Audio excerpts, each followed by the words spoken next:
On the second Tuesday in March, my daughter sat down at the kitchen table, where I'd taught her to roll out biscuit dough, folded her hands like she was about to lead grace, and told me she'd sold my house.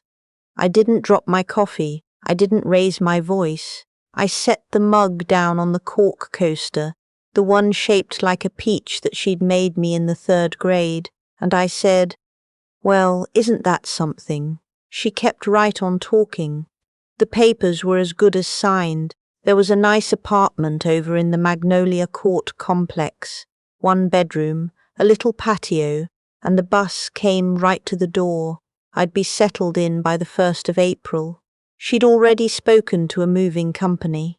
What my daughter didn't know, what she could not have known sitting there in her good wool coat that she still owed the credit union for, was that the house on Camellia Street had not legally belonged to me, not in the way she meant, for the better part of 9 years, and that one quiet fact was about to take apart everything she thought she had planned.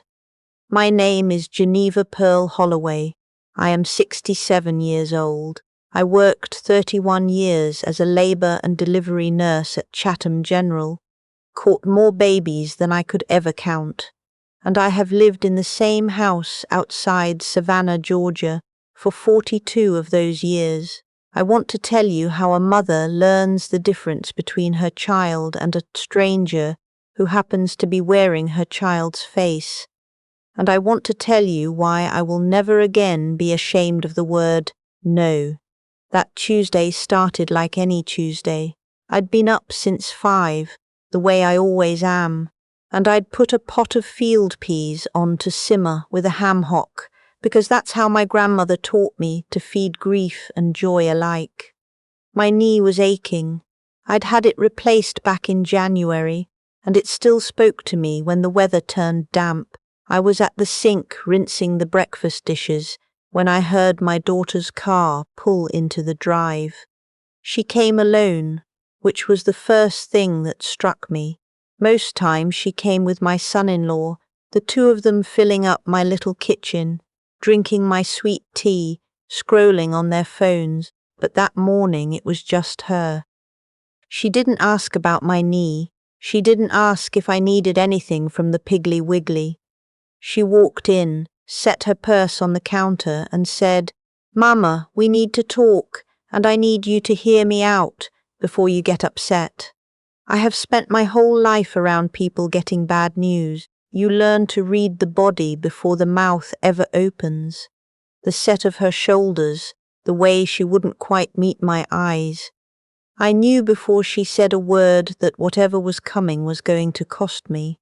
"The house is under contract," she said. $310. That's a good price, Mama. A real good price for this part of town. The buyers want to close by the end of the month. I dried my hands on the dish towel. "And who is it that's selling my house?" She had the grace to flush. I'm handling it, with the power of attorney." There it was, the power of attorney. In January, the week after my knee surgery, while I was still on the heavy pain pills and could barely tell Tuesday from Sunday, she'd brought a folder to my bedside at the rehab place. "Medicare forms," she'd said. "Insurance," she'd said. "Sign here, Mama, and here, and initial there." I'd been doped up to my eyebrows, my mouth dry as cotton, and I'd signed whatever she put in front of me because she was my daughter, and I trusted her the way you trust your own right hand. "You took advantage of me in a hospital bed," I said. "I made a decision a daughter has to make sometimes." She shot back. "Mama, look at you. You had your knee done. You're 67. This house has stairs. It's got that big yard your daddy's fig tree's taking over. The property taxes alone are almost $4,000 a year, and the roof's going to need doing. You're living off Social Security and daddy's pension. Be realistic." That word. Realistic. As though my 31 years of catching babies at 2 in the morning, my paid-off mortgage, the careful little nest egg I'd built up dollar by dollar, were somehow the daydreams of a foolish old woman who didn't know any better. The apartment's 3 months free rent, she went on. And the rest of the equity, well, we need it. Brock and I were in a hard spot. The brewery. She stopped herself. So that was it. My son-in-law's brewery. He'd opened it 3 years back with a great deal of noise and a banner that read, "Grand Opening." For so long it faded to pink. I'd put in 4,000 of my own money at the start, money I never saw again, and I'd learned to stop asking how it was doing, because the answer was always a long sigh.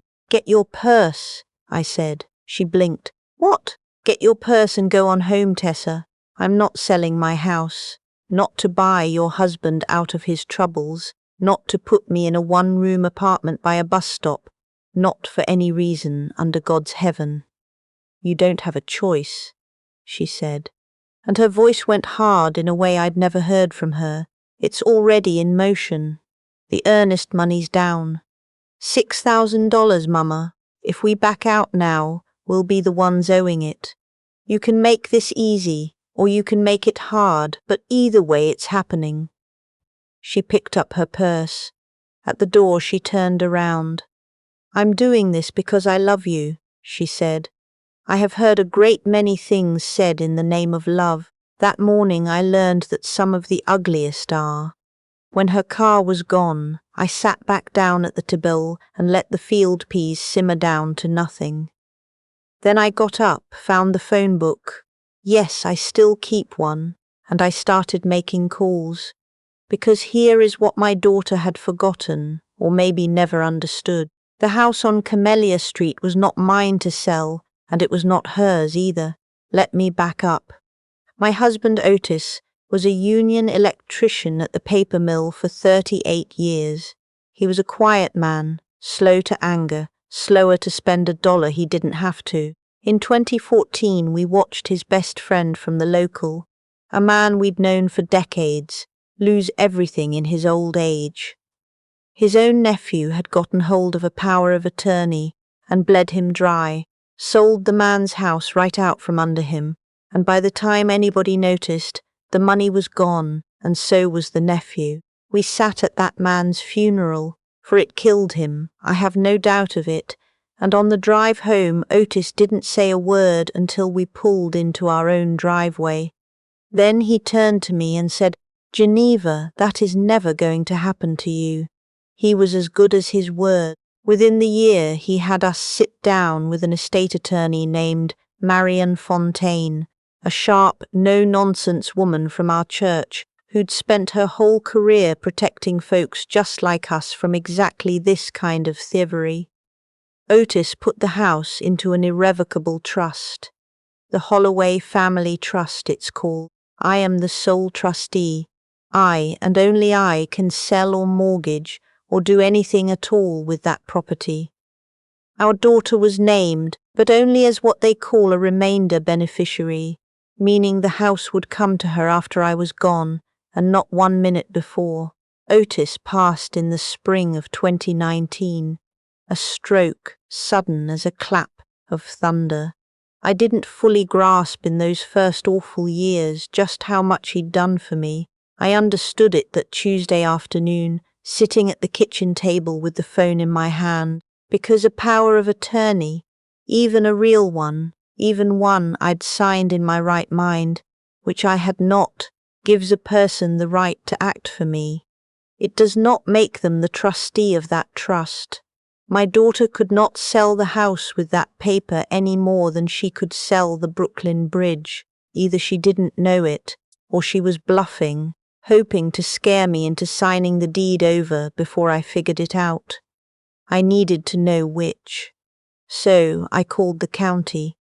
A young woman in the recorder's office was kind enough to look it up while I held the line. There was no deed transfer, no completed sale, but there was a listing filed through a real estate agent, a man named Pruitt, with my house up on the open market at $310,000, as is, motivated seller. My stomach turned over. My daughter had put my home up for sale to strangers without my knowledge, signed my name to a listing agreement using that stolen January paper, and let people walk through my rooms while I thought they were appraisers from the county. Next, I did something my daughter would have laughed to see. I opened my laptop. Yes, I own a laptop, and yes, I know how to use it, and I looked up my son-in-law's brewery on the Facebook, then my daughter's page. She is one of those people who lives her whole life out loud on there. It was all right there for anybody to see. A photo from January. So ready for this next chapter, taken in front of a condominium tower on the Gulf Coast down in Florida. A post from February about putting earnest money on a place in Destin. A 2-bedroom right on the water, asking $190,000. New patio furniture. A photo of my son-in-law leaning against a truck I'd never seen, a big diesel thing, with the caption "Treat Myself." And tucked in between, from December, a screenshot of a fundraising page begging the public to help the brewery weather a temporary cash crunch, which had raised, near as I could tell, about $300 against $80,000 in debt. $80,000, a man drowning in $80,000 of debt, buying a truck and a beach condo, and the only life raft he could find was the house my Otis built our whole marriage around. I picked up the phone one more time. I called a man named Wesley, who'd done electrical work for my son-in-law's brewery, because I remembered him from the open house, and I remembered Otis speaking well of his daddy. I told him who I was and asked him straight, had my son-in-law paid his bills? There was a long pause on the line. Then he said, "Miss Geneva, I don't like to talk a man's business, but no, ma'am, he owes me 9,000 and some, going on a year. He owes half the trades in this county. There's a lien on that building. Folks are about done waiting." I thanked him. I hung up, and I sat for a long while in the quiet of my kitchen, looking at the cabinets. Otis and I had sanded and painted ourselves the summer of 1994. At the window over the sink, where I'd watched my daughter turn cartwheels in the backyard. At the spot by the door where I'd stood the morning they called to say Otis was gone. Then I called Marian Fontaine. She'd retired by then, but she answered on the third ring, same as always, and when I told her what my daughter had done, there was a silence, and then she said in that low, careful voice of hers, "Geneva, I am going to need you to write down everything, every date, every word, starting now, and I'm coming over in the morning." She arrived at 9 sharp the next day in a grey suit, carrying a leather satchel that had seen 40 years of other people's troubles. We sat at the kitchen table and I walked her through all of it, the rehab room and the folder of Medicare forms, the visit on Tuesday, the listing, the Facebook posts, the 9,000 owed to Wesley. She took notes in a careful hand, and when I finished she set down her pen. "First, the good news," she said. "She cannot sell this house. The trust is solid. I drew it myself, and Otis didn't cut a single corner. You are the trustee. That power of attorney, even if it were valid, and signing a durable power of attorney while medicated in a rehabilitation facility, is a fight I would relish having in front of a judge. Does not give her 1 ounce of authority over trust property. The listing is fraudulent. We can have it pulled today, and we will." I let out a breath I felt I'd been holding since Tuesday. "Now the hard part," Marian said, and she fixed me with a look. "Geneva, I have done this a long time, and I'm going to tell you how it goes. She's cornered. She's got 6,000 in earnest money on the line, a husband 80,000 underwater, and a condo she's bragged about to everyone she knows. When the easy way fails, desperate people don't quit. They escalate. She let that sit. She's going to come at your competency next. She'll petition the court to be made your conservator. She'll stand up in front of a judge. and say her poor old mother had knee surgery and can't manage her own affairs and needs someone to take over. If she wins that, she controls everything, the trust included. Do you understand what I'm telling you? Are you ready for that kind of a fight against your own child in open court? I thought about my grandmother, Inez, who delivered babies up and down the Low Country by lamplight, white families and black families alike, who buried 2 husbands and a son and never once asked the world for pity. I thought about the day Otis and I had carried our first stick of furniture across the threshold of a house that was ours, free and clear, the first land my family had ever owned outright since they came up off the islands. I thought about every double shift, every dollar saved in a coffee can. Marian, I said, I have caught babies with the cord around their necks at 3 a.m. with the power out. I am ready. She smiled then, a thin, fierce little smile. Good, because we are about to teach your daughter a lesson she should have learned at this table a long time ago. Marian had the listing pulled by noon. She sent a letter to the realtor, Pruitt, and to the would-be buyers, informing them in plain legal language that the seller had no authority to sell, that the property was held in an irrevocable trust, and that any further action would be met with a suit for fraud. Within 2 days, the earnest money was a problem that belonged entirely to my daughter and her husband, which I confess gave me no small satisfaction. She also drafted a revocation of that power of attorney, and we had it notarized and recorded so that there could be no question, going forward, that my daughter spoke for no one but herself. I thought, foolishly, that might be the end of it. It was Marian who'd warned me, and Marian who was right. 11 days later, a man in a short-sleeved shirt knocked on my door and handed me a thick envelope. I'd been served. My daughter had filed a petition with the probate court to be appointed my conservator, claiming I was no longer able to manage my financial affairs by reason of advanced age and recent surgery, and asking for emergency authority over all my property, the trust included. I sat down on the porch steps and read it twice. My own child had gone before a judge and sworn that I had lost my mind, that my 42 years in that house, my 31 years of nursing, my carefully kept books, were the wanderings of a woman who couldn't be trusted with her own checkbook. I'll tell you the truth, that hurt worse than the house ever could have. The house was wood and brick. This was my daughter telling the world her mother was empty in the head. I called Marian. She was at my door within the hour. This is good, she said, which startled me. I know it doesn't feel good, but she just handed us the rope, Geneva. To win this, she has to prove you're incompetent. We just have to put you on that stand and let the judge see exactly who you are. And while she's busy trying to make you look helpless, every bit of her own conduct comes into the light. The forged power of attorney, the fraudulent listing, the 80,000 in debt, the condo in Florida. We don't have to chase her. She's run straight into the fire. The hearing was set for a Thursday morning in April, in a courtroom that smelled of old paper and floor wax.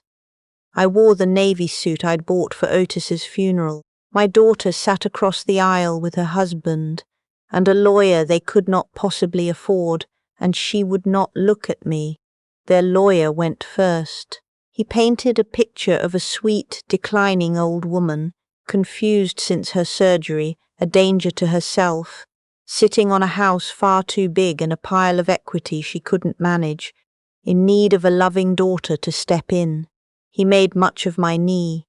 He made much of my age. He said the word decline so many times I started to count. Then Marian stood up.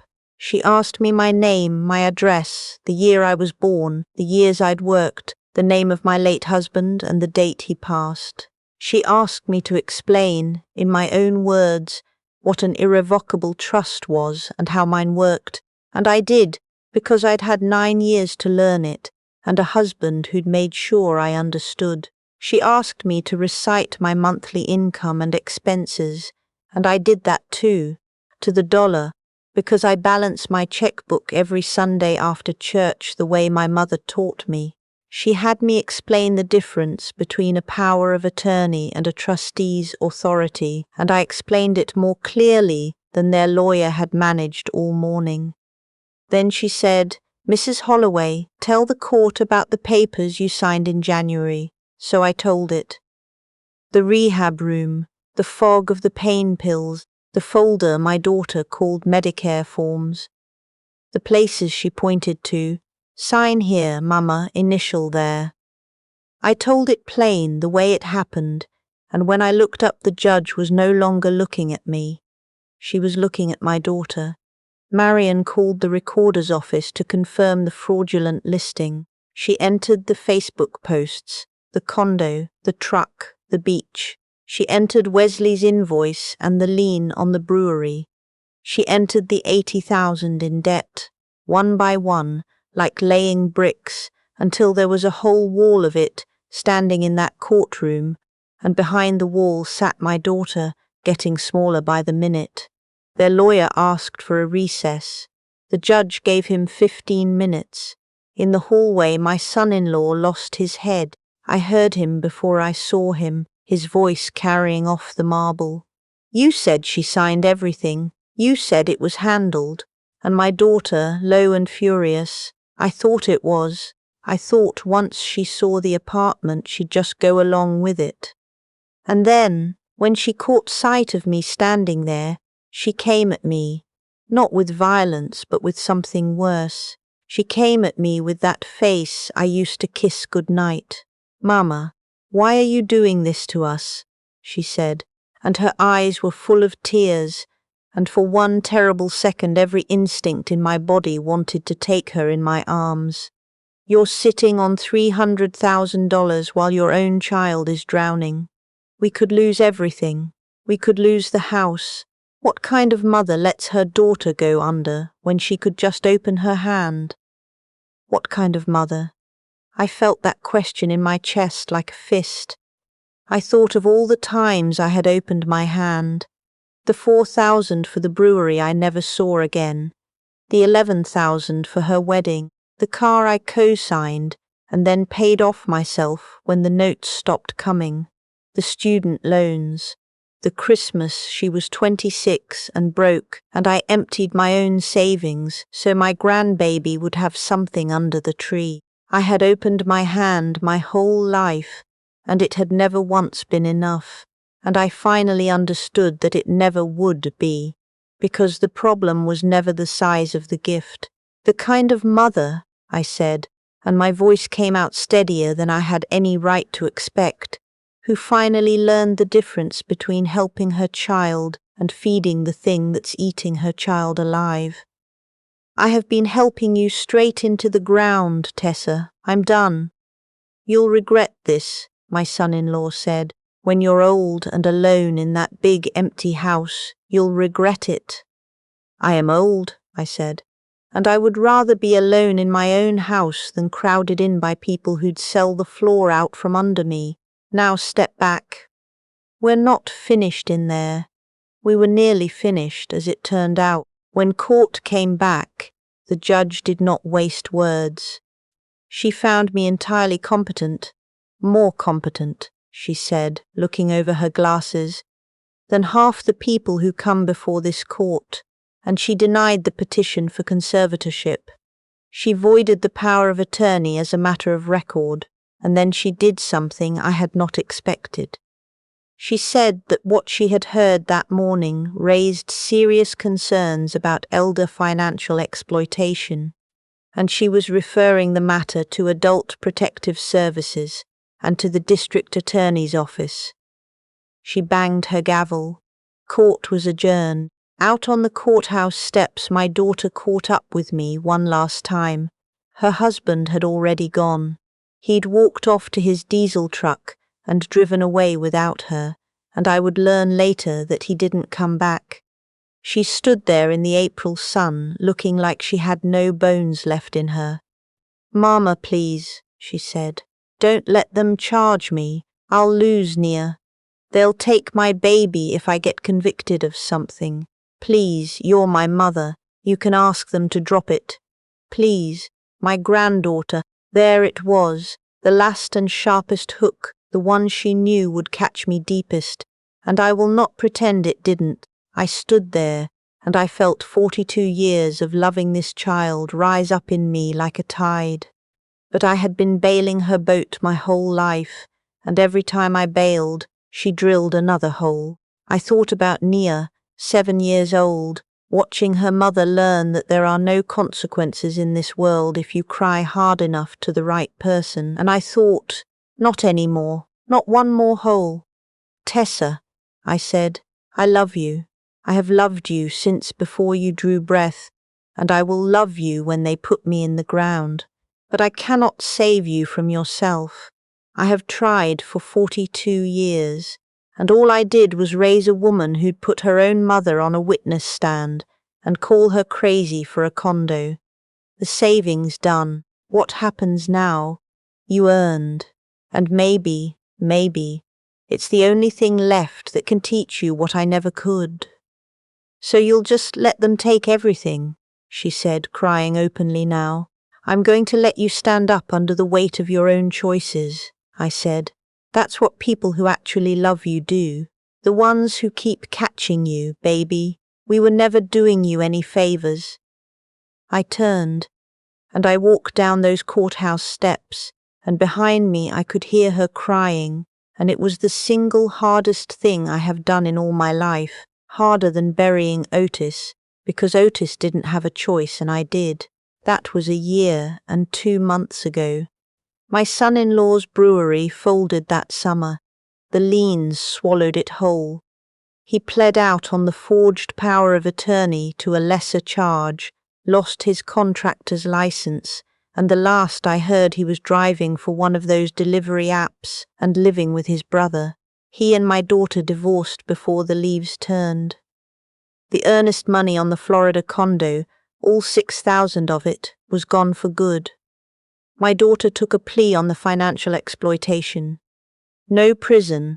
I'd half feared and half hoped, God forgive me, and in the end I was glad of it for Nia's sake. 2 years probation, full restitution, mandatory financial counseling, and the court ordered her into a program for people who've done what she did to people like me.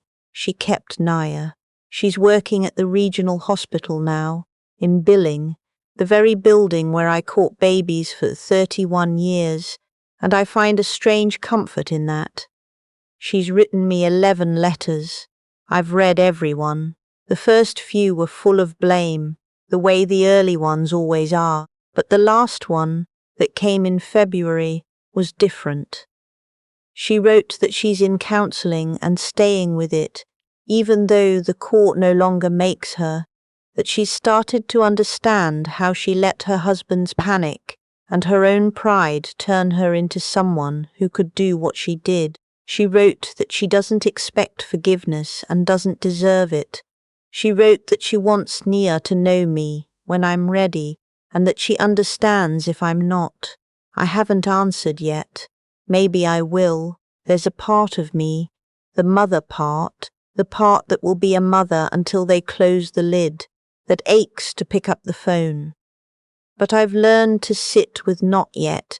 I've learned that I don't owe anybody an answer on their schedule, not even my own child. In the meantime, I've kept busy. I teach a class twice a month at the Seniors Center over on Bull Street. Marion helped me put it together. We call it Mind Your Own Money, and it's an hour of me telling old folks the things nobody told me before it was almost too late. What a power of attorney really is and isn't. Why you never, ever sign a paper you can't read. No matter who's holding the pen, no matter if it's your own baby standing by your hospital bed. Why a living trust isn't just for rich people. How to spot the day your child stops asking and starts taking. The room is always full. There's never enough chairs. I look out at all those grey heads, and I think about how many of them came up trusting, the way I did, the way my grandmother taught me to, and how trust is a beautiful thing and also a door, and you'd best know who you've handed the key to. The house still stands around me. Strong as the day, Otis carried me over the sill. The fig tree my husband planted the year our daughter was born has gotten so big it shades half the yard now, and last August it gave so heavily I put up 19 jars of preserves and gave the rest to the neighbours. My knee doesn't bother me much anymore. I've got a book club, and I sing alto in the choir again, and there's a widower named in the bass section who walks me to my car after Wednesday rehearsal and has never once asked me a single question about my property, which is how I know he's worth knowing. Sometimes in the evening I sit out on the back porch in the swing, Otis hung, and I shell whatever needs shelling, and I watch the light go gold, and then blue over the fig tree, over the yard, over the little patch of Georgia that my people fought and saved and bled to call their own. And I think about my grandmother Inez out on those islands with her lamp and her steady hands, and about Otis with his careful pencil and his promise, and I understand that everything they ever did was so that one day a woman like me could sit on her own porch, on her own land, and answer to no one. I lost my husband, for now I have lost my daughter too, or most of her. But I sat down at the end of all of it and took an accounting, the way I do every Sunday, and I found that the one thing I never lost, the one thing not a soul on this earth could sign away while I wasn't looking, was myself. My name is Geneva Pearl Holloway. I am 67 years old, and this house, this porch, this fig tree, this life, every bit of it is mine.